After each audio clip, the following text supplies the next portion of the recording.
Buenas tardes a todos y bienvenidos a la presentación del libro de Rafael García Esteves, Meditación, ¿por qué, cómo y para qué? Mi nombre es Laura Lozano, para los que no me conozcan, aquí hay muchos amigos del colectivo malagueño que sí saben quién soy, y soy escritora, amiga personal de Rafael, y nos hemos reunido esta tarde para presentar su libro, como ya he dicho antes. Cuando Rafael García Esteves me pidió que fuera su presentadora en colaboración con nuestra compañera Antonia Chico, me sorprendió muchísimo, porque no me lo esperaba y a la vez me causó emoción y un agradecimiento que contara conmigo para un momento tan crucial como es el alumbramiento de una obra literaria, lo cual me dio mucha alegría. Así que me puse a pensar en la forma más amena de hacerlo y convine que la mejor forma para presentar su libro, en la parte que a mí me corresponde, es oírlo de las palabras del mismo autor y saber sus propios pensamientos y pareceres, ya que su obra no se trata de una novela, sino que versa sobre un tema metafísico de una profundidad muy distinta y difícil de hacer comprender a lo que un texto novelado pueda descubrirnos o hacernos llegar. Así que he elaborado unas cuantas preguntas con el fin de hacer un cuestionario para amenizar sus propias respuestas. ¿Preparado? Preparado. Bueno, la primera pregunta, ahí va. ¿Cuándo sientes por primera vez la inquietud de escribir? Cuando nací, en el momento del alumbramiento. Te entró la luz de una vez, ¿no? Sí, yo siempre he tenido mucha inquietud por aprender y comunicar lo que aprendía. Porque yo considero que si lo que aprendemos nos lo guardamos para nosotros, la humanidad no evoluciona. Es así. Solo evolucionamos compartiendo y uniendo nuestros aprendizajes. Y como no, mediante la escritura, con los libros, pues se transmite el conocimiento. Por eso yo siempre he sido escritor. Yo he nacido escritor. Como el que nace de otra manera, yo he nacido escritor. Bailarín, por ejemplo. Por ejemplo. Para lograr tus propósitos, ¿hiciste algún tipo de curso de escritura creativa o complementaria? ¿O es todo autodidacto tu creación literaria? Si está casi contestada con lo primero, si naciste escritor. Sí, yo no he hecho ningún curso de escritura, lo que no quita que a lo mejor en el futuro lo haga, ¿no? Pero a día de hoy no lo he escrito porque yo creo que un escritor es un artista. Bueno, eso ya lo sabemos todos, ¿no? Y entonces, si nos sometemos a escuelas y a enseñanza, eso nos va a convertir en que nuestro arte se someta a esos criterios. En cambio, yo creo que el artista ha de trabajar libremente.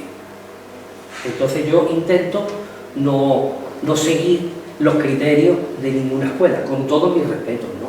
Pero esa es mi forma de pensar y recuerdo al gran músico Vangelis, que es uno de los mejores músicos de la historia de la música, y él piensa igual que yo, o yo igual que él. Incluso los instrumentos musicales, él fabrica sus propios instrumentos para que su música sea única.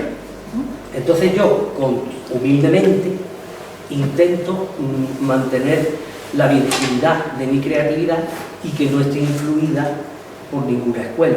Lo que no quita que evidentemente todos estamos influidos, aunque sea subconscientemente, porque al leer otros autores, pues entonces eso, quieras que no, el subconsciente te influye. Pero yo de momento no he hecho ningún curso. ¿Cómo llegó a ti la necesidad de transmitir tus propias experiencias? En la evolución, el desarrollo espiritual tiene tres planos, o tres partes, que es estudio, el primero estudio, el segundo meditación y el tercero servicio. Entonces, escribir entra dentro de la tarea de servicio, igual que ahora explicar lo que uno ha aprendido, eso entra dentro del servicio. Entonces yo escribo fundamentalmente para cumplir esa tarea, que es la tarea de servicio, y así se completa la totalidad. Interesante. ¿Piensas que la inspiración forma la base principal de la creación de tu obra o bien esta es parte de tu conocimiento y experiencia solamente?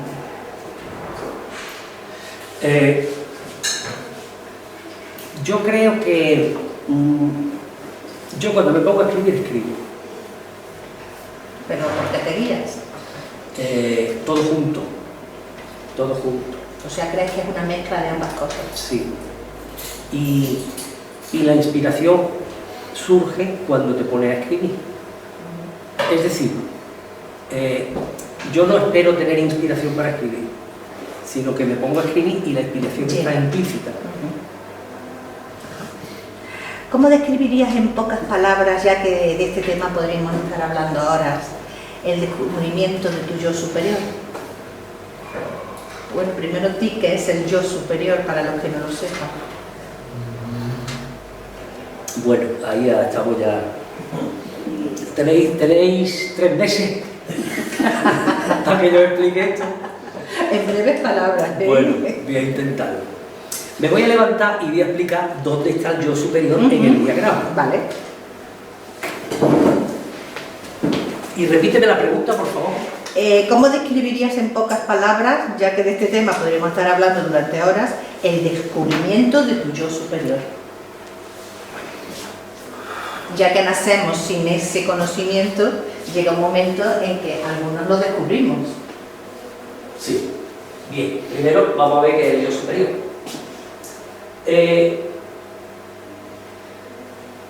Voy a intentar resumir mucho, ¿no?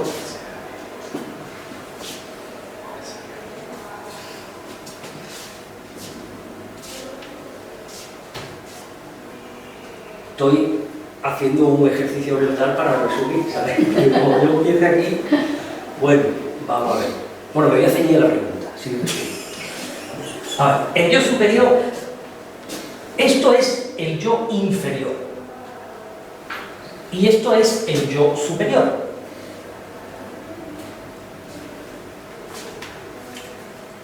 El yo inferior es lo que conocemos normalmente, lo que estamos viendo ahora. Por ejemplo, me estáis viendo a mí, ¿no? Pues estáis viendo un cuerpo físico. No veis un cuerpo mental. Bueno, este es el cuerpo físico, lo que veis. Luego está el cuerpo etérico, que eso no lo veis aquellas personas que no tienen desarrollada la visión etérica. Pero el cuerpo etérico existe. Y yo doy fe porque yo sí lo veo. Yo veo el cuerpo etérico de las personas.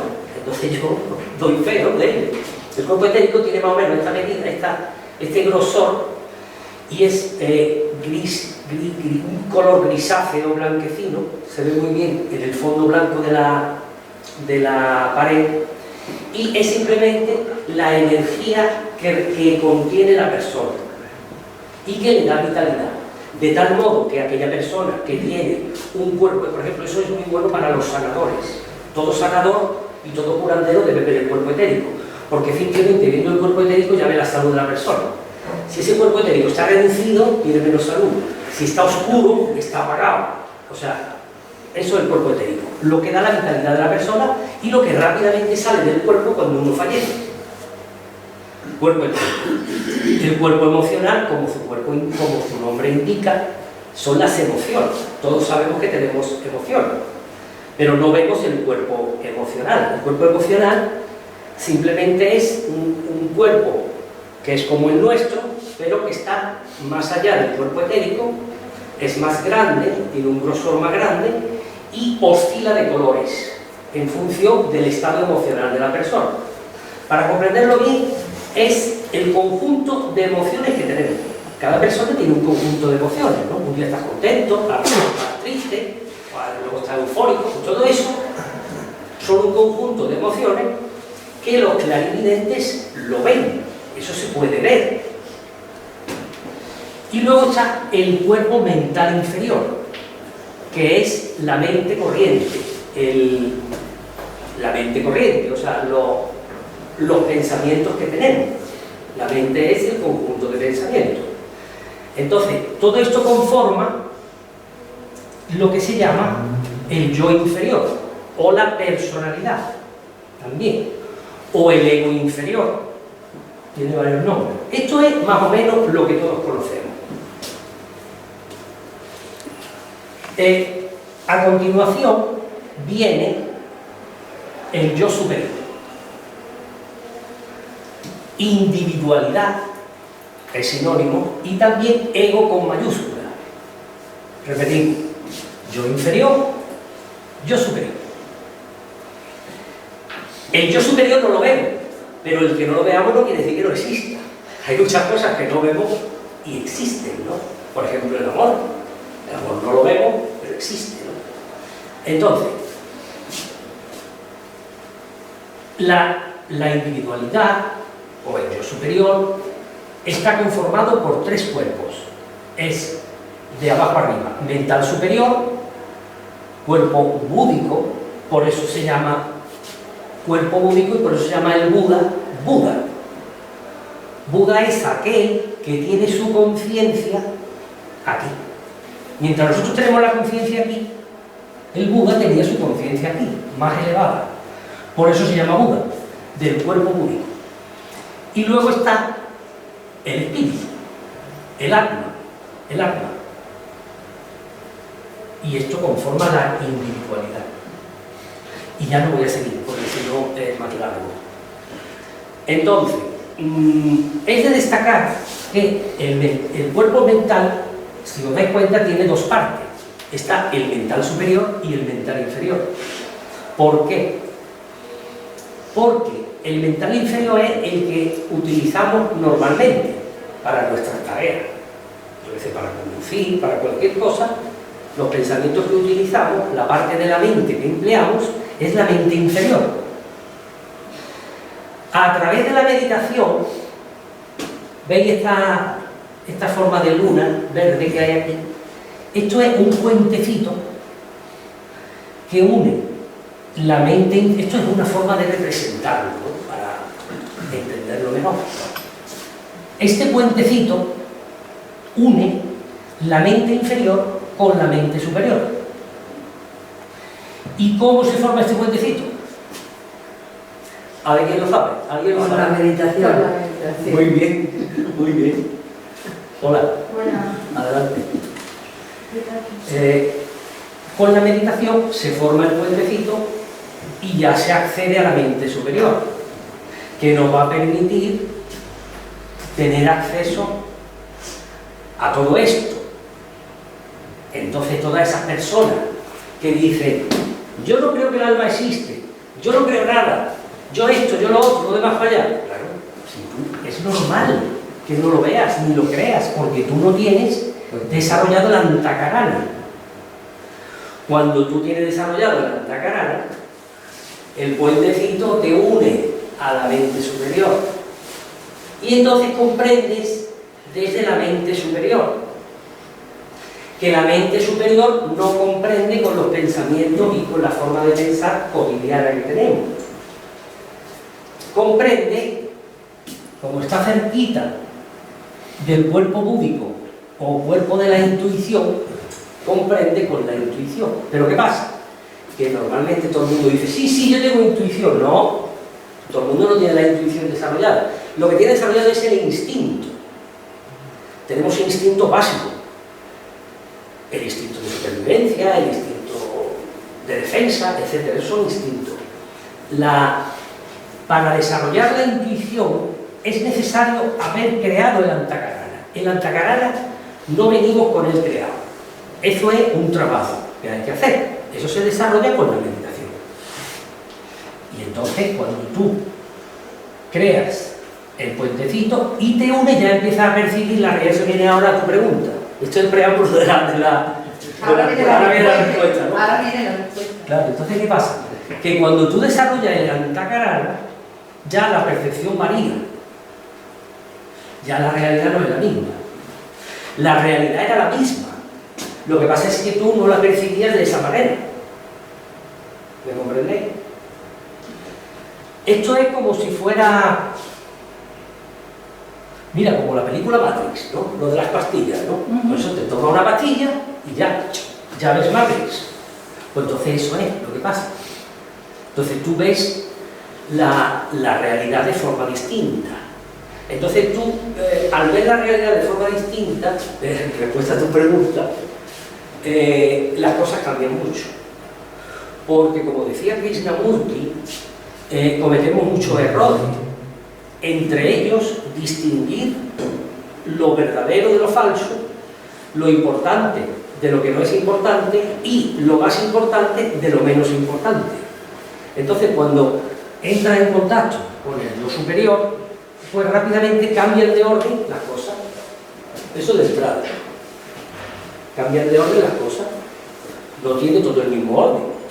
Por ejemplo, el dinero. El dinero tiene otro orden. Si antes lo tenía la mayoría de las personas, ¿no?, en primer lugar, ya eso cambia. Pero la sorpresa es que cuando tú dejas de preocuparte por el dinero es cuando el dinero aparece.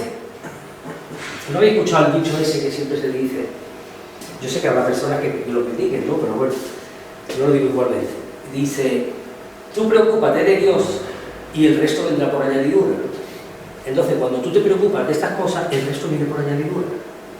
El resto viene solo. Pero claro, eso hay que vivirlo, ¿no? No lo puedes decir solo, sino tienes que vivirlo. El tema es que el orden cambia de las cosas, la vida tiene otro enfoque, relativizas las cosas, eres consciente de que no te falta nada, sino que eres completo, tal cual, y ya está, y disfrutas más de la vida. Sobre todo eso. ¿He respondido a tu pregunta? Sí, sí, sí. Bueno, esa profunda experiencia, que debe ser descubrir el yo superior a la luz de tu respuesta, puesto que hacer comprensible el yo superior, la existencia del yo superior a quienes no han experimentado esa tarea no es una cosa fácil ni baladí. ¿Te ha sido sencillo y grato transmitirla en tu libro de forma fácil y comprensible? ¿O te ha dado mucha tarea? Me ha dado tarea, sobre todo, porque, como explicaba en el diagrama, porque explicar desde la mente superior a la mente inferior es muy difícil. No imaginaba. Entonces eso es muy difícil. Lo mejor es subir todos a la mente superior. Y entonces es como si tú subes a la azotea de un edificio y tú ves desde allí, ¿no? Tienes una visión. Pero si tú estás en la tercera planta, la visión cambia. Entonces tú le explicas desde arriba al de abajo, pero lo suyo es que suba todo el mundo. Por eso este libro es muy bueno, que voy a decir ahora, pero es que desarrolla, esto no lo digo yo muchas veces, este libro desarrolla la mente. No es solo que tú lees y aprendes, y luego es un manual práctico también, y practicas, sino que conforme tú vas, está escrito así, conforme tú vas leyendo, vas entrando en un estado de meditación y para comprender cosas tienes que estar meditando y te va desarrollando la mente superior. Con lo cual, es muy bueno el libro. No, el que sea mío es mera coincidencia. ¿Qué esperas de tu libro, que es tan bueno? Yo, personalmente, pues yo espero utilidad, que sea útil. Es que yo creo que todo lo que está hecho en la naturaleza es para ser útil. Si no, tú observas. Todo en la naturaleza está hecho para ser útil. Con lo cual yo quiero que mi libro sea útil al que quiera acercarse a él. Incluso me gustaría, claro, porque a mí me gustaría, y por eso está explicado tan sencillo, que mira que le he dado vuelta yo, para hacerlo fácil de comprender, está escrito así para que se convierta en un manual, cuando nuestros queridos poderes públicos consideren, yo estoy pensando hasta en presentarme yo a políticos, o sea, como no consigo que los políticos hagan lo que yo quiera, pues digo, igual que yo me subí al yo superior, digo, pues yo me voy a subir al Parlamento, y cuando tenga competencia en materia de educación, lo pongo como asignatura en el colegio. Entonces el libro está pensado, lo que a mí me gustaría es que se convirtiera en un manual, en el manual de una asignatura en el colegio o en el instituto, para que todo el mundo tuviera el hábito de meditar desde niño, porque los niños pueden meditar, o sea, la meditación es para todas las edades. Sería cuestión, a lo mejor el libro, habría que hacer un ajuste en función de la edad. Yo lo haría con muchísimo gusto, ¿no? El hecho superior no tiene edad. Desde luego que no. El hecho superior es eterno. Es eterno. Pues muchas gracias, Rafael, por contestar a mis preguntas. Todo muy interesante porque todo lo que pertenece a este mundo ignoto, a las mentes racionales, por lo menos a mí personalmente, es una cosa que me apasiona y tú lo sabes. Y ahora vamos a dar paso a nuestra compañera Antonia Chico para que ella... Pues voy a manifestar lo que a mí me ha parecido el libro, no antes decir que me extraña también, que mucha gente me lo pregunta a mí y te lo voy a preguntar a ti la misma pregunta. A ver, si tú eres abogado, que también has ejercido como yo, ¿cómo es que es una práctica muy práctica de lo que es las leyes y los problemas que tenemos habitualmente, cómo has hecho el cambio tan grande de la meditación? O sea, de tener en tus ilusiones, en tu cabeza, en tus aspiraciones, el tema de la meditación. Eso es un tema que me hace a mí muy interesante. Sí, sí. Verá, en contra de lo que se pudiera pensar, un abogado, igual que un empresario, es una persona idónea para meditar.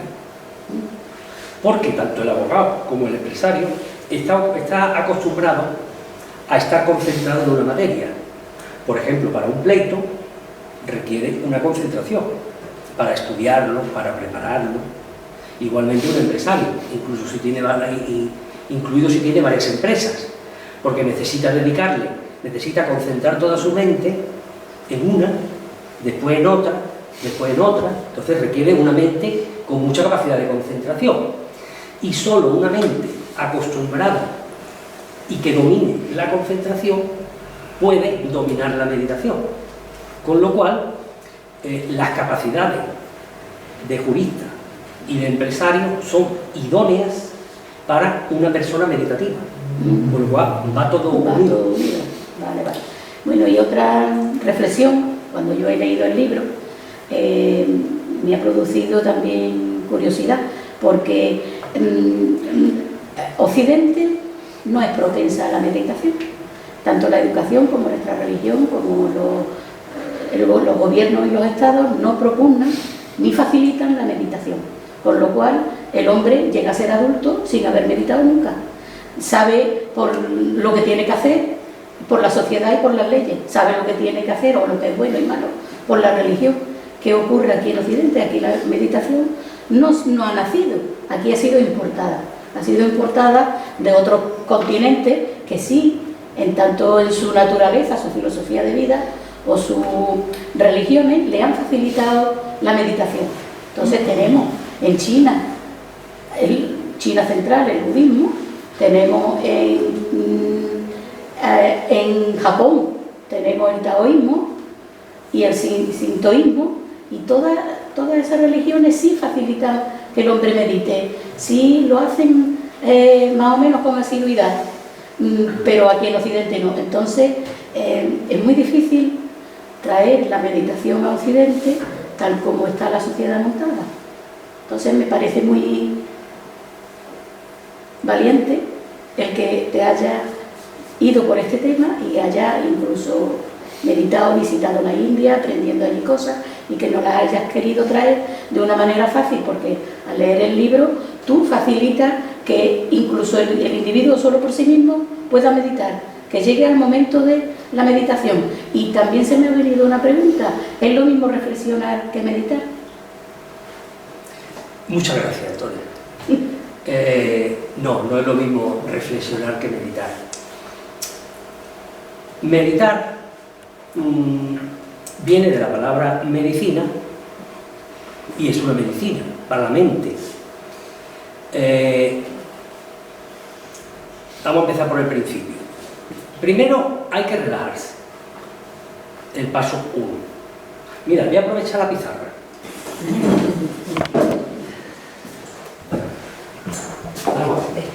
Sí. Veis desde ahí, ¿verdad?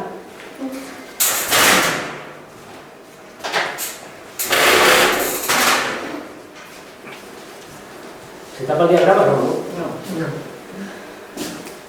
Era un poquito así.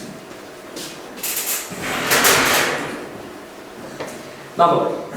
La relajación es un paso previo a la meditación. Es tan previo que se sobreentiende. O sea, se sobreentiende. Si uno está histérico, pues ¿qué es lo que quiere hacer? Relajarse. No quiere ser eso de que cagones. Entonces, ya ni la pongo, ¿no? Porque eso se sobreentiende.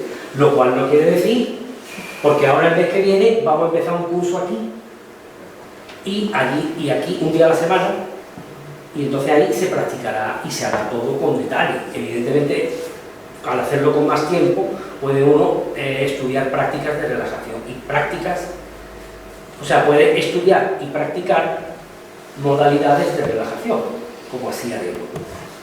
Pero bueno, aquí no lo vamos a escribir. Se sobreentiende la relajación. Entonces, la etapa número 1 sería la concentración. Concentración. La concentración, se habla poco de la atención. Y la atención es evidente que es muy importante, ¿no? De hecho, sabemos que la mente se nos dispersa, ¿no? O yo soy el único, no creo, ¿no? La mente siempre está saltando de un sitio para otro. Entonces tenemos que aprender a fijar la atención mediante la concentración. Por eso en el libro vienen muchos ejercicios de concentración, para que con la práctica diaria vayamos aprendiendo a concentrarnos. Eso nos va a producir, a medida que avanzamos, eso nos va a producir una gran satisfacción, porque conforme vamos viendo que nuestra mente cada vez tiene más espacios entre pensamientos y así nos relajamos, pues eso es una experiencia maravillosa. Yo me acuerdo al principio que antes de empezar a meditar, que los pensamientos eran continuos, ¿no? Ahora incluso hay veces que la mente está tan quieta que tengo yo que achucharle, ¿no? Y decirle, mira, porque la mente cuando se practica llega a quedarse quieta, como el cuerpo físico. Por ejemplo, ahora estáis ahí sentados, ¿no? Y el cuerpo físico está quieto.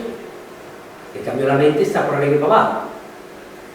Pues la mente tiene que llegar a tener ese estado, igual que el cuerpo físico, que esté quieto cuando nosotros queramos. Y eso se aprende. Empezamos con la relajación, después la concentración. Cuando la concentración es ya avanzada, digamos, pues entonces viene sola la meditación. Es decir, lo que llamamos normalmente meditación es el estado de la mente que viene solo mediante una concentración prolongada. Como decía Vivekananda, sabemos que ya hemos alcanzado un cierto dominio de la concentración cuando conseguimos estar 12 segundos concentrados sin tener otro pensamiento. Fijaos, parece poco, ¿no? Dice, 12 segundos es muy poco. Haz la prueba. Ponte a meditar y cuando venga un pensamiento, mira el cronómetro. Y luego el siguiente. Entonces, cuando de forma habitual hay 12 segundos de media entre pensamiento y pensamiento, decía Vivekananda que ya sabemos concentrarnos bien. Después viene la meditación, que en nuestra cultura, en la cultura cristiana,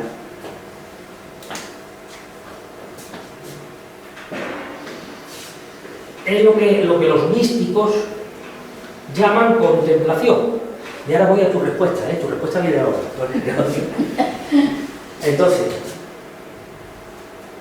la contemplación mística de los cristianos, de nuestra cultura, es lo que se llamaría contemplación, y es lo que tendría una similitud con la meditación en Oriente. Bien. Después, bueno, ya voy a terminar con esto, ya no te respondo en concreto tu pregunta. Estas son las etapas de la meditación. Después de la contemplación es...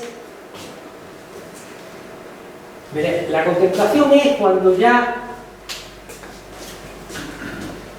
estamos empezando a subir. ¿Tú ves? O sea, primero nos relajamos, dominamos la relajación. Después nos concentramos, dominamos la concentración. Después contemplamos, dominamos la contemplación y ya estamos atravesando el puente. Perdona, Rafael, pero Sí. no me queda muy claro. Entonces, meditación y contemplación no son un mismo estado. Tú has hablado como si fuera lo mismo en dos culturas, pero aquí lo pones como si fuera algo por encima de la meditación, ¿no? Sí, porque, verá, porque al igual que la concentración prolongada lleva a la meditación prolongada lleva a la contemplación. Son dos estados diferentes. Sí, es como un estado más elevado. Más elevado.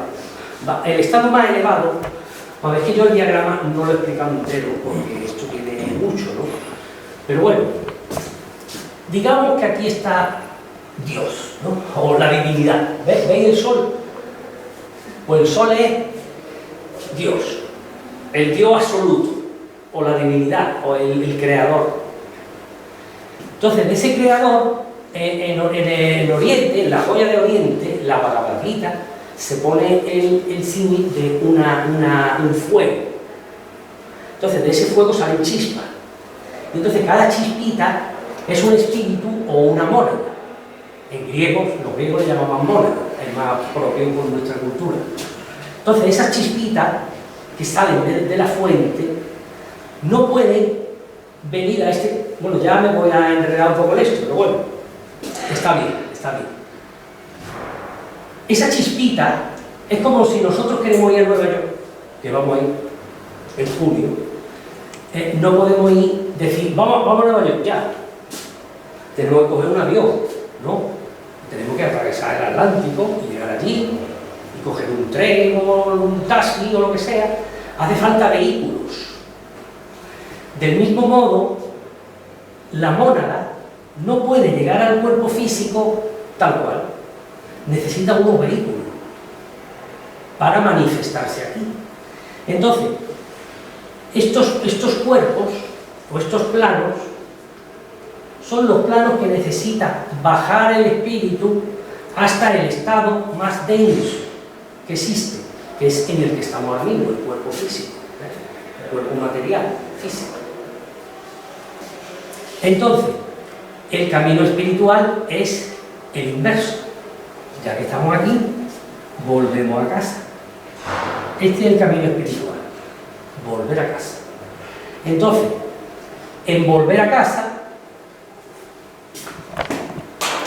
con la contemplación, vamos subiendo. Cada vez vamos tomando más conciencia. A medida que a medida que bajamos, nos vamos materializando. A medida que subimos, nos vamos espiritualizando y desmaterializando. ¿Comprendéis? Entonces, Surge otra pregunta. Adelante, el que no crea en Dios no puede meditar, ¿no? sí, pues muy buena pregunta. Sí, tenía pensado decirlo después, pero ya por hecho. Sí, claro. La meditación tiene múltiples beneficios. Y entre ellos está la salud física, la salud etérica, aunque no la veamos, la salud emocional, que es así la percibimos, y la salud mental. Entonces, una persona, aunque no tenga conciencia de esto, porque todavía no ha accedido ahí y está aquí, puede meditar. No es que pueda, es que debe meditar, porque los beneficios van a ser una estupenda salud. Todas las enfermedades están causadas, bueno, entre otros motivos, y un principal motivo es por nuestra mente. Las perturbaciones que tenemos en nuestra mente son las que causan, de hecho tú pregúntale a un médico o a a una enfermera, ¿no? Digamos, el estrés hoy en día en Occidente es la causa de la mayoría de las enfermedades. ¿Y el estrés qué es? Pues el estrés son conflictos mentales y emocionales que tenemos que nos impiden tener una vida plena y tranquila. Y entonces todo eso se consigue aliviar, mejorar y eliminar con la meditación. Es decir, la meditación en origen es una enseñanza espiritual para la conexión con los estados más elevados de conciencia y para iluminarse, como el Buda, ¿no? El budismo, que es una enseñanza maravillosa, o sea, se llega a decir en el budismo que sin meditar no te puede iluminar. O sea, es un requisito imprescindible meditar para iluminarte. Entonces, espiritualmente, este es el recorrido que se consigue con la meditación. Pero, si no tienes ningún interés espiritual, puedes usar la meditación para relajarte y para tener un equilibrio en tu salud física, que tus emociones no te dominen, no te perturben y que no estés sometido a tu mente, sino que tú seas el dueño de tu mente. Nosotros en Occidente estamos esclavizados por nuestra mente. O sea, nosotros no somos nosotros somos nuestra mente. Nuestra mente nos ha poseído, como en las películas estas que salen de los fantasmas, ¿no? Nuestra mente nos ha poseído. Y estamos tan identificados con nuestra mente que si tú le preguntas a cualquiera quién es o cómo es, rápidamente piensa en sus rasgos mentales, las características de su personalidad. Entonces, con la meditación, al margen de esto, que esto ya llegará, podemos equilibrar nuestro yo inferior. Es más, es que con independencia del interés espiritual que tenga la persona, este cuerpo, o sea, el yo inferior ha de estar perfectamente equilibrado para poder, el espiritual, acceder al plano superior. Con lo cual, en el plano inferior es la misma utilidad para el que tiene interés espiritual y para el que no la tiene. O sea, es equilibrarse y tener salud. Por ejemplo, muchas veces me han dicho que con la práctica meditativa habitual consiguen dormir mejor. Eso es habitual. ¿Os parece poco beneficio el hecho de dormir bien? Solo con ese beneficio ya es suficiente meditar con frecuencia, ¿no? O sea, los beneficios son múltiples. Y es más, yo tengo mucho interés en que la persona que no, aunque yo siempre tengo la tendencia a lo espiritual, pero me gusta que las personas que no tengan esa inquietud también mediten, porque es que les va a venir bien y va a ser muy beneficioso. Así que todo aquel que no tenga inquietud espiritual, no importa, que medite. Adelante. Y que además ha demostrado científicamente que la meditación favorece a la persona. Así es. Hay ya muchos artículos que hablan de eso. Desde luego que sí. Gracias. Antonia, me he perdido ya Mi con tu pregunta era qué diferencia hay entre la meditación y la reflexión. Y la reflexión. Bien. Siguiendo con el budismo, te voy a usar el budismo para explicarte la diferencia. En el budismo, si hubiera que... El budismo es una enseñanza muy amplia, que son 84.000 enseñanzas, que son los diferentes 84.000 estados de la mente mezclados entre sí, en estado puro y mezclados entre sí. O sea, y solo está traducido en torno al 12% a lenguas occidentales. Bueno, ya ahora se habrá perdido mucho, porque con la invasión de China y la destrucción de muchos textos se habrá perdido mucho, pero bueno, aún así queda mucho, ¿no? Entonces, los dos troncos fundamentales del budismo son, uno, la meditación vipassana y dos, la meditación shamatha o analítica, que es la reflexiva. Es decir, la meditación, hay muchas modalidades, entonces también está la modalidad analítica o shamatha en sánscrito, que consiste en Vamos a poner un ejemplo. Imagínate que tú quieres adquirir una virtud que no tienes. Yo no conozco virtud que no tengas, ¿no, Antonia? Pero bueno, es un decir, ¿no? Una virtud que tú no tengas. Y entonces tú piensas en ella y, por ejemplo, piensas en una persona que tenga esa virtud. Es una posibilidad, un ejemplo, ¿no? Entonces tú ves el comportamiento de esa persona y tú vas viendo cómo manifiesta esa virtud y tú quieres tener esa virtud. Entonces tú meditas en esa virtud. Por ejemplo, cuando los no budistas ven a los budistas meditar, creen que están adorando a Dios, a Buda. A Buda no se le adora. Buda no es un Dios. Buda es un ser como nosotros que ha alcanzado la conciencia del plano búdico. El que se pongan a meditar y parece que lo adora es porque ellos visualizan en el Buda el estado de perfección. Entonces el Buda, estado búdico, representa todos los estados mentales en un estado de perfección. Por ejemplo, la bondad.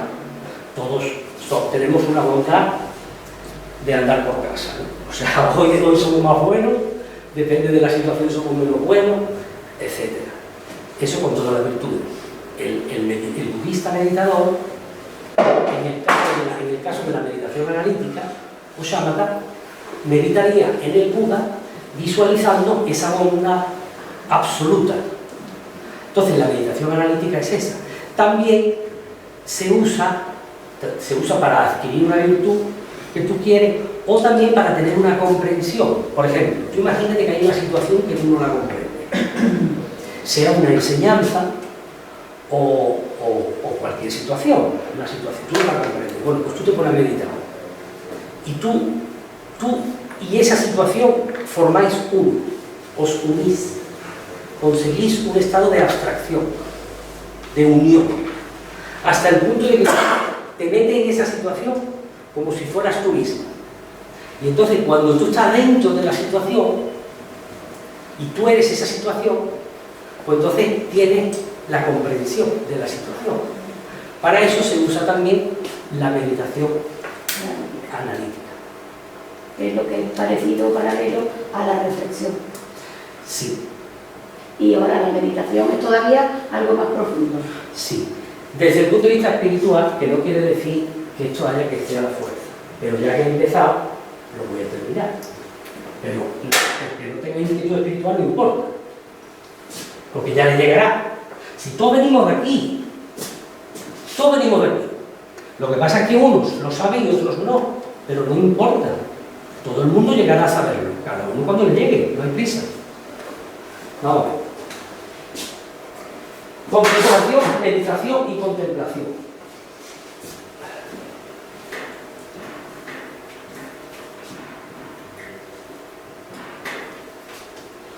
Luego viene la iluminación, que sería, ¿ves? Cuando ya va subiendo más, sigue subiendo. Y entonces llega a un estado más elevado. Por eso se llama iluminado. Al Buda se llamaba iluminado. Y luego está la última etapa, que es la inspiración, que es los que están ya más arriba, aquí, que si os dais cuenta, esto y esto está muy cerca, ¿no? O sea, aquí y aquí va más o menos juntos. Todos los que están aquí ya se supone que tienen inspiración. Mira, antes hablabas tú de la inspiración literaria, ¿no? Pues entonces, la inspiración se ve en aquellas personas que, por ejemplo, históricamente vemos que tienen una vida diferente a la nuestra, una vida inspirada. Por ejemplo, Gandhi, muchos personajes, el propio Jesucristo, El Dalai Lama, Teresa de Calcuta. Entonces tú ves que esas personas tienen una vida distinta. Entonces tienen una vida inspirada. O sea, esas personas no están aquí. Esas personas viven aquí, pero desde aquí. ¿Comprendéis? Son los que tienen inspiración. Y los que tienen inspiración son los que se han elevado. Esto nunca ocurre de forma espontánea. Esto es un trabajo. Esto es una carrera. Y por eso se le llama la ciencia de la meditación. Ahora, el que no, insisto, el que no quiera nada de espiritual, que se quede aquí. Si consigues dormir sin pastillas, ¿es suficiente beneficio? Si consigues tener las emociones tranquilas, aceptar tu vida y tener salud, un cuerpo etérico saludable y potente, y tener la mente que no te domine y que tú puedas dominar tu mente, yo creo que eso ya son beneficios suficientes para meditar. Y luego ya el que quiera ir para arriba también. Rafa, Sí. cuando utilizamos en hacer meditación en templos etéricos, ¿tú dónde catalogarías? Perdón, ¿puedes hablar un poco más alto? Que no te he escuchado bien. Sí, que digo que cuando utilizamos o hacemos meditación en templos etéricos, Sí. estaríamos en la tríada espiritual, ¿no? ¿Dónde lo catalogarías tú, ese tipo de meditación? Los templos etéricos. Sí. Bueno, ese es un tema profundo, el tema. Verá,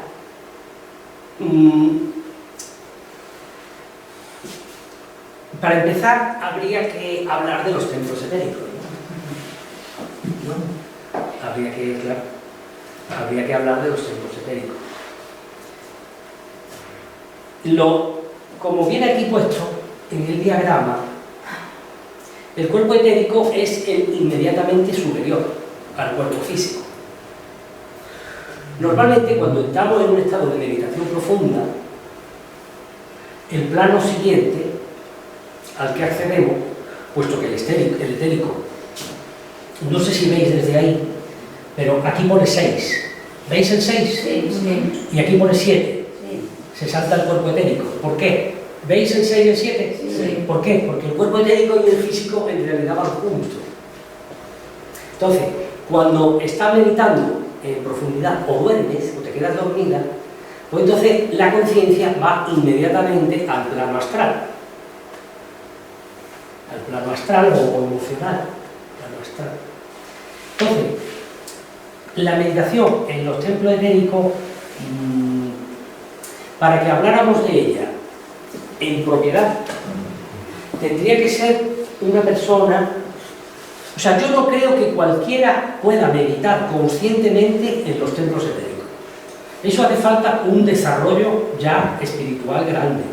Es como lo que decía al principio, para desarrollar la intuición. La intuición no es lo que la gente piensa como que de andar por casa, ¿no? La intuición es más elevada. ¿Entiendes? Entonces, lo de meditar en los templos etéricos, eso, para hablar con propiedad de eso, haría falta quién medita en los templos etéricos. Bueno, tú no nos limites. No. No existe limitación. No existe limitación, claro que no. Pero ¿cómo hablamos con propiedad de eso? ¿No? Es complejo. Bueno, para ti, ¿dónde estaría esa clase de tipo de meditación? Imagínate, bueno, para mí, todos tenemos esa propiedad de poder meditar en los templos etéricos. Sí. Porque cada uno tenemos nuestra intuición, sea la que sea. Y el camino recorrido es grandísimo, en reencarnaciones, miles y miles de reencarnaciones. Entonces, dependiendo de cada camino de cada uno, o sea, Sí. cuando se medita en ese tipo de templos, para ti, ¿dónde estaría? Sí, está aquí, ¿ves? Como dice su nombre, el cuerpo etérico. O sea, estaría en un plano inmediatamente superior al físico. Ese es el plano etérico. Pero nos conectaríamos también con la conciencia superior. Bueno, es la pregunta. Sí, es que, verá, yo sé que por ahí circula mucha información, pero yo no estoy conforme con esa información en general, ¿no? Porque para mí, verá, eso es como, ¿cómo te diría yo? ¿Cómo te diría yo? El que tiene capacidad para eso, no la utiliza. Y el que no la tiene, la utiliza. A ver si me explico de otra manera. Vamos a ver. El que no tiene dinero, se preocupa por el dinero, mucho. Pero el que tiene mucho dinero no le da importancia al dinero. Quiere yo decir que el que tendría una capacidad, desde mi punto de vista, ¿no? Desde mi punto de vista, el que tiene una capacidad consciente de elevarse a los templos, como tú dices, ¿no? A los templos, no lo haría, no lo usa porque no lo ve necesario. En cambio, el que no tiene esa capacidad tiene esa inquietud, pero yo le diría que en vez de eso, meditara simplemente intentando elevarse, sin necesidad de buscar ningún templo etérico ni meditar en él, desde mi punto de vista, ¿no? Según mi investigación y mi práctica, ¿no? Pero, en respuesta específica a tu pregunta concreta, el plano etérico es este, es el plano inmediatamente siguiente al físico, es el plano etérico. Luego por encima está el plano astral y luego está el plano mental inferior. Por ejemplo, en muchos sitios o en muchos libros que se habla de otras dimensiones, a esto en vez de planos se le llaman dimensiones. Entonces esta sería la primera, segunda, tercera, cuarta, quinta, séptima y séptima. Entonces, desde esas doctrinas, ¿no? Pues los templos etéricos estarían en el segundo plano. No estarían en un plano más elevado desde mi punto de vista, claro. Es decir, que para ti no nos conectaríamos a un plano más superior, de nuestro yo superior. Para mí sí, yo ahí discrepo, perdón. Sí, claro, lo acepto. Yo ahí discrepo. Claro. Porque cuando se van esos planos superiores, sí te conectas a tu yo superior, a tu divinidad. Entonces... Claro, pero el trabajo es este. El trabajo, desde mi punto de vista, es este a realizar. No es que yo me voy directamente a un templo en Shambhala, en un plano etérico, sino que lo que yo recomiendo y lo que yo enseño y opino es que hay que hacer este trabajo. ¿Comprendes? No es, verás tú, es como lo de decir, es que yo quiero que venga, por ejemplo, en la metafísica se habla de los maestros de ascendidos, ¿no? Y en la teosofía y en la escuela arcana los maestros de sabiduría. Y uno siempre quiere que venga el maestro aquí. No. El trabajo es tú ir allí. ¿Comprendes? Tú subir allí. Entonces, este trabajo es para subir, para elevarse. No inmediatamente, sino cada vez que tú vas subiendo, vas desarrollándote. Y lo haces tú misma. Porque el trabajo es uno mismo. Ten en cuenta que nosotros venimos de aquí. Has dicho tu limitación. No soy yo que le ponga limitación a nadie. Lo que pasa es que todo tiene un camino. Por ejemplo, tú antes has hablado de derecho, ¿no? La carrera ahora son 4 años, antes son 5, pero claro, para llegar a ser licenciado en derecho, por ejemplo, tú empiezas a estudiar de chiquitillo. No dices de buena primera, yo me pongo ya licenciado en derecho. No, todo es un proceso, ¿no? Esa es mi opinión, hacer el proceso. Gracias. Vaya trabajando. A mí me quedaba una pregunta. Sí, adelante. Importante es cuando tú te pones a meditar, debes de tener un objeto sobre el cual meditar o simplemente meditas sin pensar en nada en concreto. Sí, como poníamos ahí en el esquema, el primer punto es la concentración. Entonces, la concentración es en un objeto específico. O sea, un objeto o un pensamiento. Si medita en el pensamiento, ya eso sería meditación analítica. Es mejor un objeto o algo.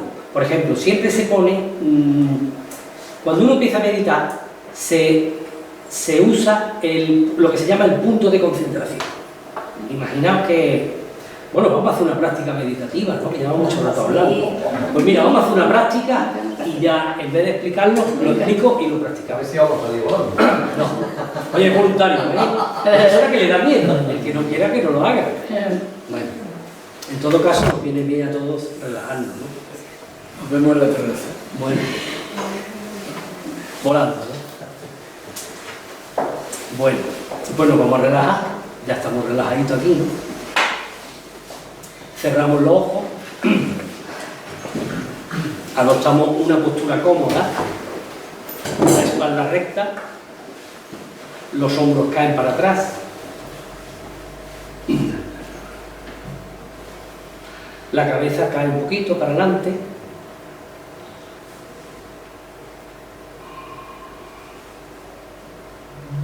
esbozamos una leve sonrisa,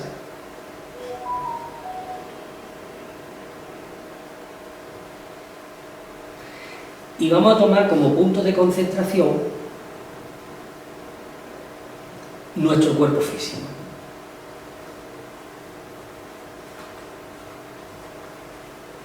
Y así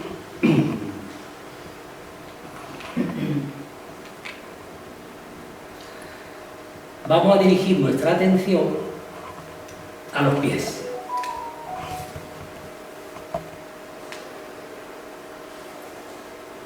Movemos los dedos de los pies.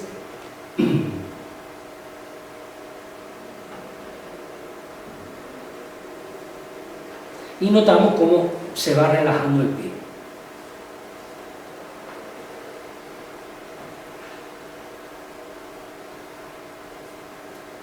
Y nuestra atención va subiendo. Sube por los tobillos. Cada vez nos relajamos más.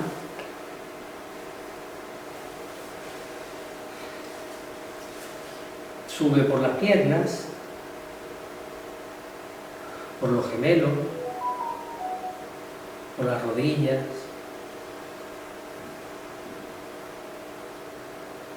Sigue subiendo.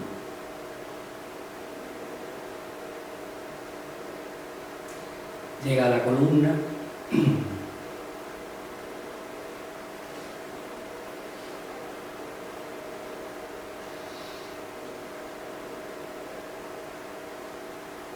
Seguimos subiendo, nuestra atención se va elevando.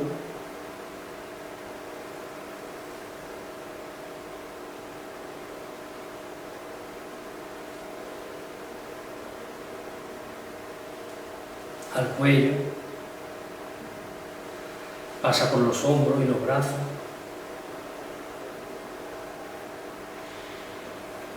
Llega a la boca, la nariz, los ojos, la frente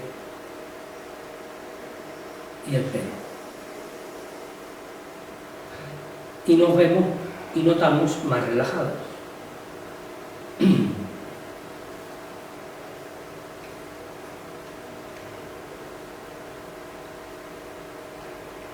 Este es el punto de concentración.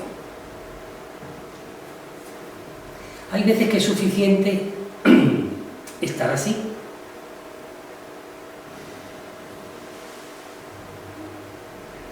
Y así estamos en la gloria. Y nos quedamos así.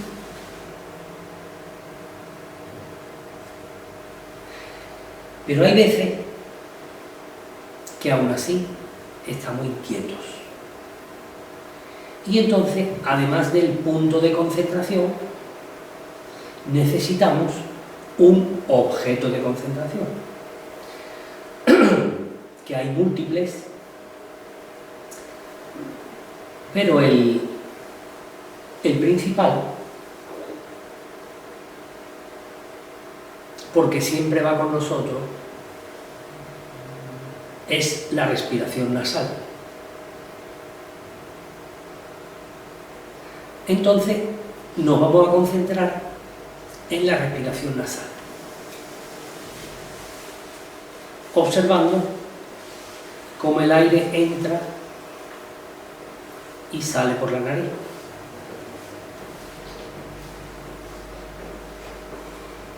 Y notamos el calorcillo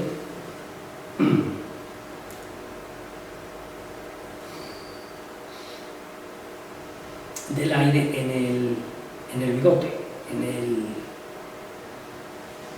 en el labio superior, en la parte de arriba.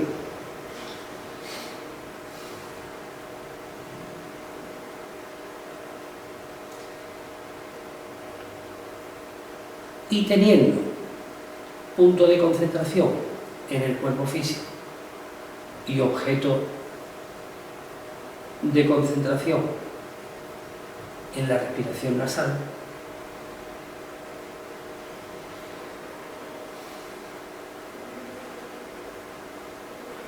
Nos mantenemos así unos minutos en silencio. No importa si los pensamientos vienen y van. Lo importante es que cada vez que nos demos cuenta de que viene un pensamiento, lo dejemos pasar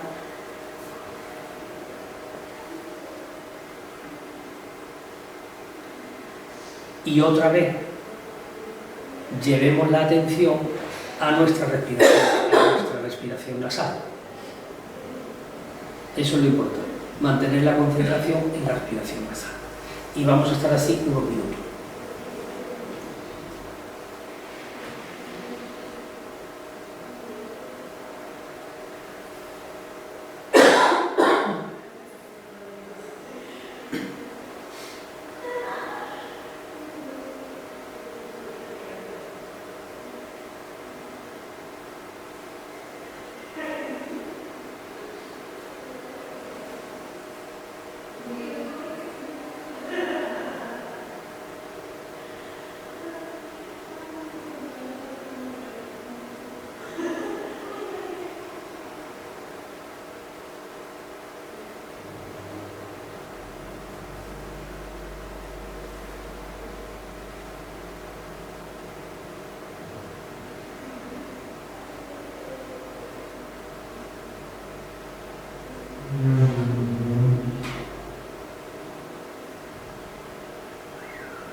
Ahora nos vamos preparando para salir de la meditación. O técnicamente hablando, de la concentración.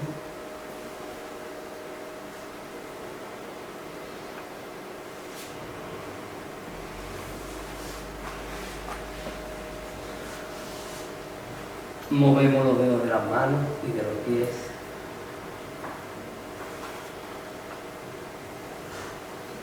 Las manos y los brazos, las piernas, el cuerpo. Abrimos los ojos y volvemos a la normalidad. Conveniente, después de meditar, estar un poco, un minuto o dos quieto y luego ya levantarte y hacer lo que sea. Esta meditación ha sido una muestra, ¿no? Esto es lo suyo de hacerlo 20 minutos, pero lo he resumido porque el tiempo está resumido y porque quiero hacer otra meditación más.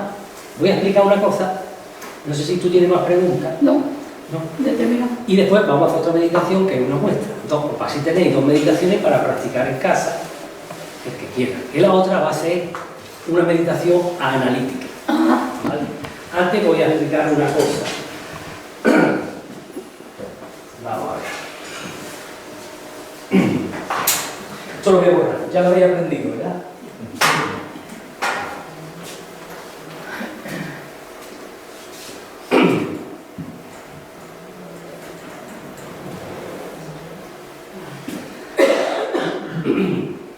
A mí me gusta estudiar las cosas como si todo el planeta fuera un solo país, porque en realidad la humanidad es una gran familia.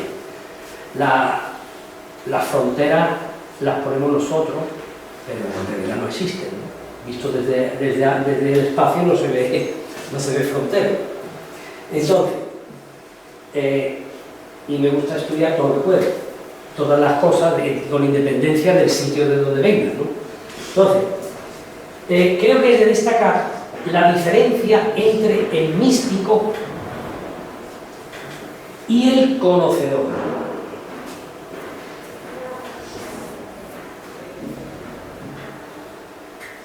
Y esto viene al hilo de lo que hemos hablado antes. Vamos. Nosotros, claro, yo tengo la tendencia esta, ¿no? Al final siempre voy a lo espiritual, pero bueno, pero que el saber no ocupa lugar, ¿no? El que no tenga inquietud espiritual no importa. También está bien saber las cosas. En nuestra cultura existen los místicos. Por ejemplo, Santa Teresa de Jesús, ¿no? Era un personaje conocido por todos, era una mística. Y el cristianismo, si las religiones las catalogamos en distintos grupos, el cristianismo, al cual pertenecemos nosotros con nuestra cultura, en realidad no más que con nuestra cultura. Porque si en vez de aquí en España hubiéramos nacido en China, seguramente seríamos confucianistas o budistas, seguramente. Entonces, nosotros pertenecemos al cristianismo, que es una religión devocional. O sea, nosotros tenemos devoción a... Yo estoy hablando desde un punto de vista sin que nadie se moleste, ¿no? No voy a decir tampoco nada malo, simplemente de una manera técnica, ¿no? Es una religión devocional que adora a Jesucristo como Hijo de Dios. Tenemos devoción hacia Él. Entonces, nosotros le pedimos a Dios, a Jesús, que nos resuelva, que nos inspire, que nos resuelva nuestros problemas, y el que accede por devoción a Dios se llama místico. De ahí las experiencias místicas, de los místicos, valga la redundancia, ¿no? Esas son las enseñanzas occidentales, los místicos. No así en Oriente. En Oriente no se habla de místico, también hay místico, pero se habla de conocedor. ¿Qué es el conocedor? El místico es... Santa Teresa de Jesús estaba meditando. Bueno, he borrado lo de antes, contemplando. Estaba en estado contemplativo y de buena primera ella llegaba al éxtasis. Y luego volvía. Y ya se agobiaba, porque quería otra vez volver al éxtasis. Y esa era su vida. Una vez que ha conocido el éxtasis, pues ya quiere estar todo el día en el éxtasis. Pero no sabía. Porque desde nuestra cultura, desde nuestra religión, es un estado de gracia. O sea, es como la fe. La fe es un estado de gracia. Por mucho que tú estudies, no adquieres fe. Y por mucho que tú estudies, no entras en un estado místico. Es como una gracia divina. Eso es nuestra cultura. No así en la India. En la India existe el conocedor. El conocedor es el que practica, el que estudia, el que se instruye y el que medita con conciencia. Y va haciendo el caminito. Y llega al éxtasis, igual que Santa Teresa. Pero llega al éxtasis no por fe, sino por conocimiento. Y como ha llegado por conocimiento, sube y baja cuando quiere y todas las veces que quiere. ¿Comprendéis la diferencia? Sí. Por eso no hay que despreciar las enseñanzas orientales. Yo simplemente digo que hay que conocerlas. Por ejemplo, en la India, es habitual, tú llegas y te preguntas, una de las primeras cosas que te preguntas, ¿tú cuál es tu Dios? Y tú dices, pues mi Dios es Jesucristo. ¿Tienes una imagen? Sí, te la cogen y te la ponen en el altar. Ellos respetan a todos los dioses. Para ellos todos son buenos. No son excluyentes. Todos son buenos, porque todos son manifestaciones de la divinidad. Entonces todas son buenas. Entonces, es muy importante darse, el que quiera progresar aquí, darse cuenta de esto. Entonces, que esto en realidad, lo que pasa es que el cristianismo también es largo y ha tenido diferentes momentos. Pero al principio del cristianismo, los gnósticos, ¿qué significa gnosis? Gnosis significa conocimiento. Entonces, al principio del cristianismo también se hablaba de esto. Se hablaba del gnosticismo, del conocimiento para llegar a la divinidad. Pero después, por intereses, pues eso se aplastó. Y entonces se puso la devoción y el poder de la Iglesia como absoluto, anulando esto, ¿no? Pero hace 2000 años o más, estos caminos eran concurrentes, luego ya se separaron. Pero que sepáis que este camino es el camino del conocedor, es a través del conocimiento llegar a lo más elevado. Es como si tú vas a Madrid en el coche y tú dices, yo ya aprendí a ir a Madrid, bueno, pues me vuelvo para Málaga, pero yo voy a Madrid mañana otra vez, porque tú ya has aprendido. No dependes, esto le pasaba como a Santa Teresa, que ella sufría porque ella quería volver otra vez, pero no sabía. Entonces, porque ella en su mente era un estado de gracia que se le otorgaba cuando Dios quería. En cambio aquí lo hace uno cuando uno quiere. Bien, por eso quería decir. ¿Alguna pregunta o algún comentario que queráis hacer? ¿Qué? No hemos quedado hablando. De todas maneras, verás, a mí me gusta estudiarlo todo junto, ¿no? Pero yo nunca, digamos que yo estoy de un lado o de otro, sino para mí es todo igual. Es todo la religión del ser humano. Tiene una manifestación de un sitio, en otra tiene otro, pero no tiene... Para mí va todo junto. Ah, mira, sí, te quería preguntar, la utilidad de la invocación. Para entrar a meditar es importante invocar algo, alguna frase, algún pensamiento. Te refieres a la gran invocación, ¿no? Bueno, la gran invocación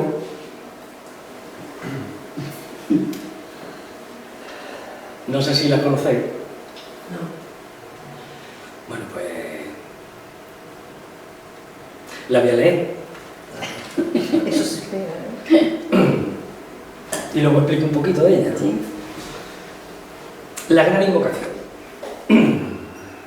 Desde el punto de luz en la mente de Dios, que afluya luz a las mentes de los hombres, que la luz descienda a la tierra.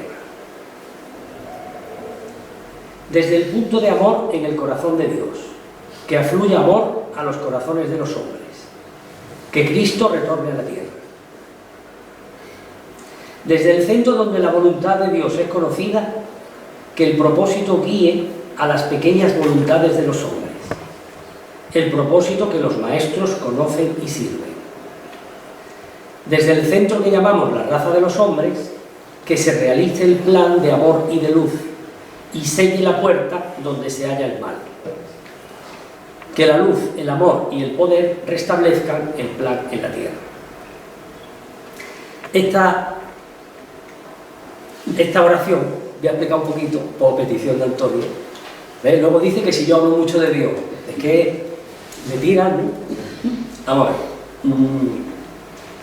Desde el punto de vista de las enseñanzas de la India, fundamentalmente, la creación de chispas es continua. y constante. Y la humanidad es mucho más antigua de lo que se cree en Occidente, es mucho más antigua de lo que dicen los libros. Entonces, claro, como eso se está permanentemente creando, pues lógicamente hay almas más, aunque, claro, que habría que diferenciar espíritu de alma, ¿no? Bueno, el espíritu es eterno. Es que claro, todo esto es, por eso escribo yo los libros, ¿no? Porque esto es muy largo. El espíritu es eterno, porque está aquí arriba, ahí está, eso es eterno. Pero en su manifestación necesita crear el alma, no es lo mismo espíritu que alma. El alma es lo que se reencarna muchas veces. Entonces, el espíritu crea el alma y se manifiesta aquí. Luego ya va para arriba otra vez hasta que esto se... No veas, estoy aprendiendo a sintetizar. Esto se equilibra perfectamente y se encaja dentro de esto. Y entonces ya el alma desaparece y se incorpora al espíritu y vuelve a la fuente. Ese es... O sea, que el alma está relacionado de alguna manera con el cuerpo físico, ¿no? Claro, el alma está dentro de ti, o sea, está en el cuerpo físico. El alma está aquí. Pensaba que eso seguía existiendo aunque uno se muriera, el alma seguía por ahí. Entonces no lo veía tan... Bueno, eso es... que claro, ahí vamos, la veíamos ya. Esos son los cascarones. Espera, eso después. Espera, voy de una. Espera, ¿por dónde iba? Que ya me he perdido. Cuando se incorporaba el cuerpo físico hasta arriba. Ah, y lo de la gran invocación, ¿no? Sí, la gran Bueno, invocación. entonces, claro, siguiendo con esta línea, hay almas más antiguas que otras. Porque claro, si eso permanentemente se están creando, hay unas más viejas que otras. Entonces, las viejas saben más. Claro. Y las jóvenes saben menos, igual que aquí, en una vida. No sabe igual un niño de 3 años como de 60. No ha vivido más, el de 60 sabe más. ¿No? Bueno, pues entonces, como los espíritus son eternos, pero claro, esto es ya meternos en profundidad. Bueno, como los espíritus son eternos, y las almas no. Las almas no son eternas. Porque todo lo que tiene principio tiene fin. Y lo que no tiene principio no tiene fin. Pero como todo tiene principio, excepto el espíritu, todo tendrá fin. Solo el espíritu es eterno. Bueno, total. Las almas. Unas almas son más antiguas y otras más jóvenes. Las más antiguas saben más. Y entonces, según las enseñanzas de Lucis Trust, que es el creador de la gran invocación, bueno, Lucis Trust es una organización más conocida como Escuela Arcana, que se basa en la obra transmitida por un maestro de sabiduría llamado Yuan Kun, o el tibetano, que transmitió la información a una señora británica que se llamaba Alice Bailey. Entonces, esta enseñanza dice que hay unas almas, hay un grupo de almas que son más antiguas. Estoy resumiendo mucho, esto se podría... Estas almas más antiguas y más buenas son las que están por encima nuestra. Por ejemplo, el Maestro Jesús, Jesucristo, que esotéricamente se le llama, no, Jesús es una encarnación, se llama el Maestro Rakosi. Entonces, el Maestro Rakosi es un alma muy antigua y buena. Y entonces, junto con otros, que se le llama la jerarquía espiritual, pues entonces son los que se encargan. Hay que ver, Antonio, lo que me ha hecho decir. Y entonces esa jerarquía son como nuestros padres. Son los que vigilan y nos ayudan sin que nos demos cuenta. Nos ayudan para que nosotros progresemos adecuadamente y contrarrestar las energías malignas, porque el mal existe. Porque si existe el bien, existe el mal. Porque estamos en el plano de la dualidad. Aquí todo es dual. Si uno es guapo, otro es feo. Si es de noche un rato, otro de noche es de día. Todo es dual. Entonces, en ese grupo, el maestro del tibetano creó esa invocación con la idea de que eso sea la oración para toda la humanidad. Y después de la Primera Guerra Mundial, sabéis que hubo millones de muertos. Entonces, los integrantes de esa organización iban en aviones tirando cartulinas para hacer publicidad y contrarrestar los efectos devastadores de la Primera Guerra Mundial. Entonces, esa jerarquía espiritual nos ayuda, nos vigila, también nos va ayudando al que quiera a aprender cómo ha de ser el camino y a facilitárselo, y eso está. Y esa es la oración del futuro, que tiene 3 sedes. Nosotros vamos a visitar una. La sede principal está en Nueva York, y la Ciudad de la Luz. No está allí por casualidad. Y es curioso, fijaos como la historia es muy curiosa, porque el terreno donde está hecha la ONU, ¿a que no sabe de quién es? Está cedido por Rockefeller. O sea, tanto que se critica a Rockefeller, pues Rockefeller, un Rockefeller, cedió ese terreno para que allí se hiciera el edificio de la ONU. Por algo sería. Qué interesante. Mira, Por algo de lo que se debe. Ya está todo explicado. ya está todo explicado. Ya está todo explicado. Tenía tanto que podía hacer. No, ¿Tenéis alguna preguntita? ¿O hacemos una última meditación? La que os he prometido.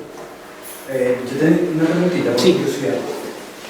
Si el libro no te gustaría que fuera un manual para clases, ¿recomendarías algún tipo de meditación en especial para adolescentes? Porque ponerlos a meditar es un poco loco con esa medida. Entonces, quizás nosotros que estamos aquí por el no meriendar es muy fácil, Sí. pero para adolescentes ¿me recomendarías algo? Porque creo que es complicado a veces, ¿no? Sí, parece que es fácil, es fácil. Tú le dices a un adolescente, le dices, dale 25 vueltas, loco, sin parar, y viene y te sienta a meditar. Los tengo que cansar antes mucho, ¿no? Sí. Es decir, pero eso lo podemos hacer nosotros también. Cuando está muy agitado, el cuerpo físico lo cansas y entonces te calma. Entonces el adolescente que tiene así la energía muy inquieta, pues te digo, ponlo a hacer footing, dale 25 vueltas y ya verás cómo. Y si 25 no llega, tú ves que uno no, 50. otra 50. 50. Y entonces cuando esté más calmado, pues entonces ya empieza a meditar. También la meditación, verás, por ejemplo, dice que el Buda, que según la jerarquía espiritual encarna la sabiduría, el Buda, igual que Jesús, el amor. Pues entonces dicen que el Buda, él nunca preparaba una conferencia, ¿no? No, eso de preparar conferencias no. Él iba y a ver lo que le preguntaban, ¿comprendes? Y él también, como era clarividente, él veía el nivel, la elevación de conciencia de las personas y así adecuaba la explicación. Entonces, con los adolescentes pasa igual. Hay que adecuar, por ejemplo, a un adolescente a lo mejor no le tienes que entrar en tanta profundidad, así espiritual. Digamos, adecua la enseñanza a cada uno. Por eso en el curso que empezamos el mes que viene, yo tengo mucho interés en cada uno, analizar cada caso concreto para darle a cada uno lo suyo. No es lo mismo una persona que otra. Además, el propio Buda decía que había 4 tipos de mente y sus enseñanzas se dividen en los 4 caminos del budismo. Las mentes son distintas, las personas encajan en una modalidad. Por eso nos entendemos mejor con unas personas que con otras, porque tenemos una mente afín. Uno de los motivos. Entonces, el adolescente agótalo físicamente y es más fácil meditar.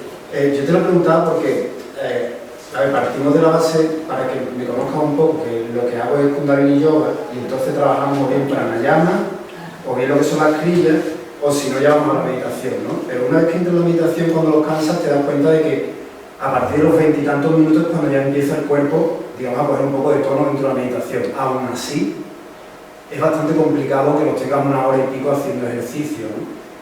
claro, sí es verdad que el ejercicio los cansa, pero por si sabían algún tipo de meditación que quizás en este tipo de línea que os he dicho no hubiera. Los mantras tampoco le van excesivamente bien, pero sí me doy cuenta de que quizás les entre un poquito mejor según el tipo de alumno.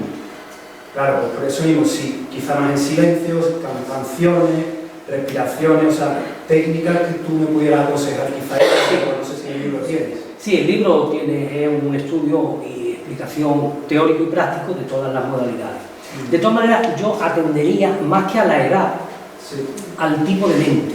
Ajá. Parece que tú genéricamente tratas a todos los adolescentes igual. Si te das cuenta, no son iguales. El que viene ya tiene un interés mínimo, porque no está hecho verdaderamente extendido, ¿no? O sea, ya está un poco abierto, predispuesto, ¿no? Entonces sí, más o menos, tiene una tendencia homogénea, más o menos, a tener un poco de inquietud, pero aún así tú los ves, ¿no? Que se efervescen, ¿no? Sí, el secreto de la meditación está en la respiración. Claro. Entonces tú, en Kundalini Yoga, que conoces tú, lo que pasa es que el Kundalini Yoga trata la respiración de fuego y claro, no es para relajarse. Claro. Digamos, el Kundalini Yoga no está especialmente pensado como una técnica relajante. Kundalini Yoga es una modalidad de yoga para despertar la Kundalini, ¿no? Entonces, claro, en la respiración de fuego agita, nos relaja. Y tú les das a ello Kundalini Yoga. Hombre, tienes también respiraciones largas y profundas, tienes varios tipos de respiraciones, no solo esa, es una de las varias que hay. Pero claro, no sabía yo si, por ejemplo, a lo mejor si habías trabajado con adolescentes, pues quizás veías, claro, porque voy tanteando, ¿no? Entonces, a lo mejor te dije a ti, porque los pranayamas, solo pranayamas podrían ir bien. O no, mira, ponlo con canciones.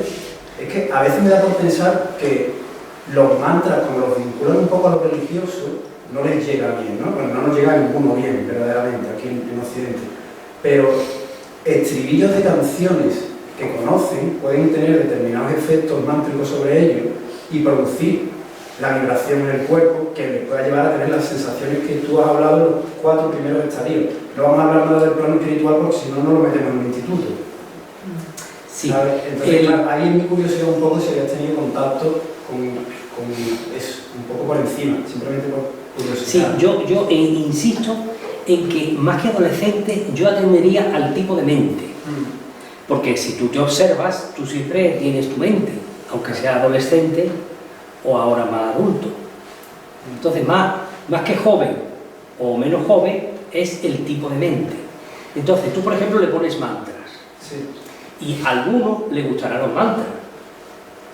¿Comprendes? A uno le gustan los mantras. Hay gente que tú le pones mantras y disfrutan que lo vean. Y se siente muy identificado con los mantras. Otras personas no. Entonces, digamos, hay que ir a la práctica y atendiendo cada tipo de mente, pues así se busca el tipo de meditación. Pero claro, es que la que tú has dicho, Kundalini Yoga, yo no sé, esa tal vez no sea apropiada para ellos. El Hatha Yoga los cansa. No sé si puedes darle otras modalidades de yoga. Sí, bueno, hasta claro, se le puede meter al principio. Pues ¿no? dale Hatha Yoga y luego simplemente meditación con ejercicio respiratorio profundo, tú sabes. Cuando la expiración es más larga que la inspiración, relaja. Entonces se trata de hacer las respiraciones que la expiración sea mucho más larga que la inspiración. Y eso ya, entonces yo le daría postura física al adolescente. Postura física que sube, que se canse. Y las respiraciones siempre profundas. Porque si le das respiraciones entrecortadas y respiración de fuego, para la llama de fuego, eso no relaja. Esto al contrario te activa. ¿Me comprendes? Sí, sí. Eso es lo que yo haría. Hatha Yoga o asanas físicas, puras y duras, y luego respiraciones profundas, ya está. Eso es lo que yo haría. ¿Alguna pregunta más o algún comentario?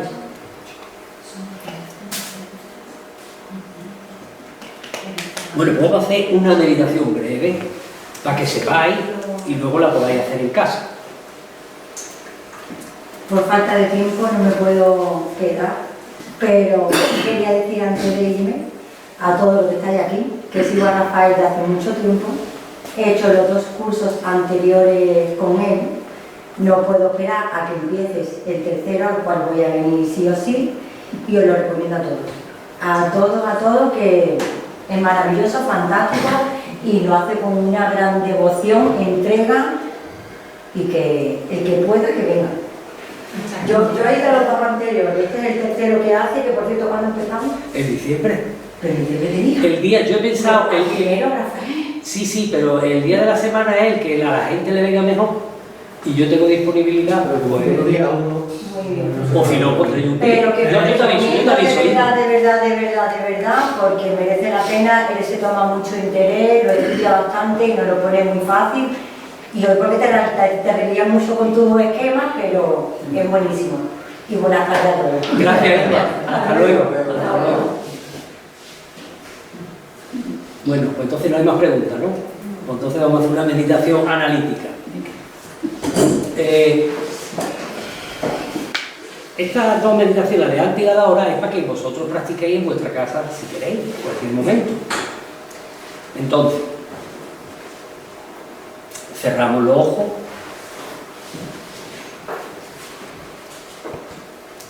Postura cómoda.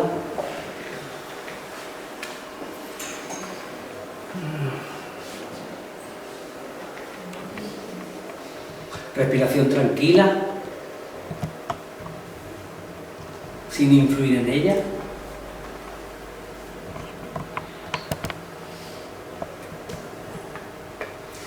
Y ahora nos vamos a imaginar aquel momento, situación o circunstancia en la que recordamos haber tenido mayor felicidad, el momento en el que hemos sido más felices.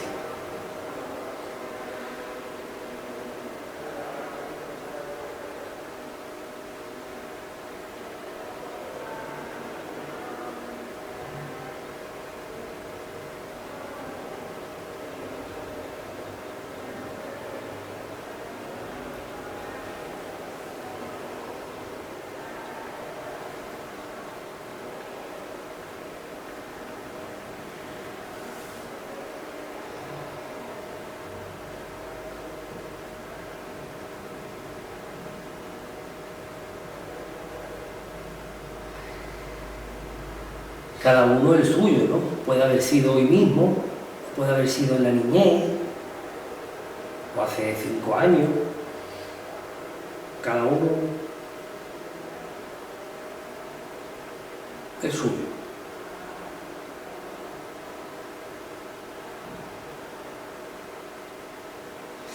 Y ahora, una vez que lo has localizado,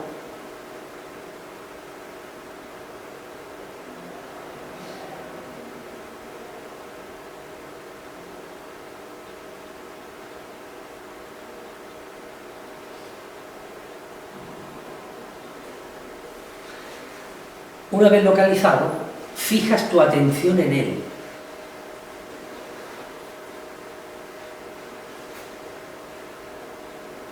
Te introduces en él.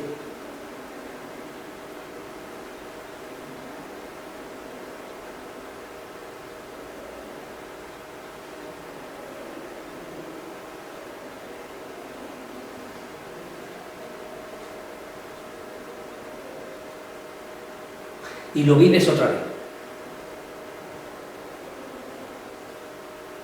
Estás en aquella situación otra vez.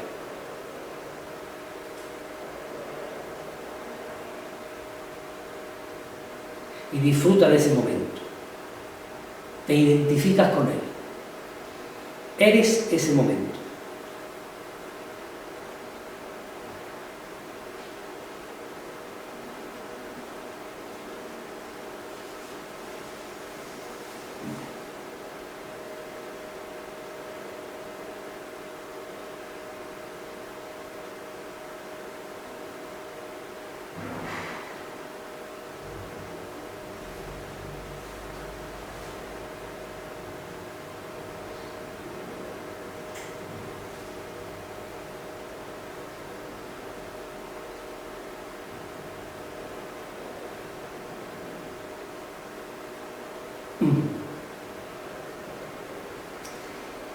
Y viviendo eso vamos a estar unos minutos.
Ahora nos vamos preparando para salir de la meditación.